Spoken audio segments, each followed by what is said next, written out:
તમે વિચારો છો એવું થાહે નહીં. કેમ? કારણ કે હું છે ને આ બધાને એટલા બિઝી રાખીશ. હવે એ પરીક્ષિત મહારાજને કેમ કે મારા સમયમાં એક એવું ઇન્સ્ટ્રુમેન્ટ આવવાનું છે કે જે કોઈને માળા કરવા દે નહીં. તમે સમજી ગયા? મોબાઈલ, બરાબર કે આજ બધા લોકો કહે ટાઈમ નથી અમારી પાસે, ભગવાનનું નામ લેવાનો સમય નથી. તો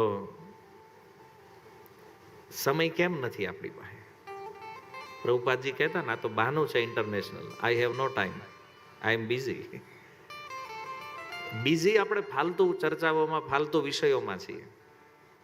અને કળિયુગ આપણને ત્યાં બિઝી રાખે છે. શું કામ? કે આપણે હરિનામ ન લઈ શકીએ અને એનો શિકાર બનીએ.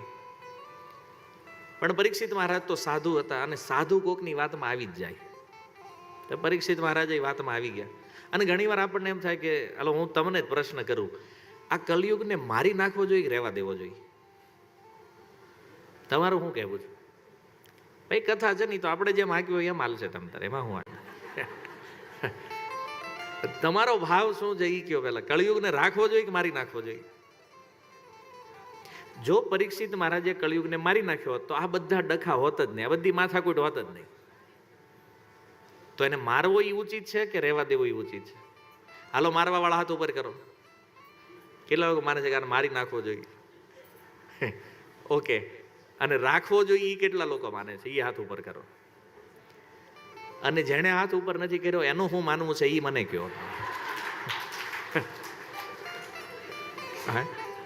તમારે એમ કહે મુંબઈમાં પૂરી દેવો છે કળિયુગને પકડી, હે અહીંયા બંદી બનાવી લેવો છે ને?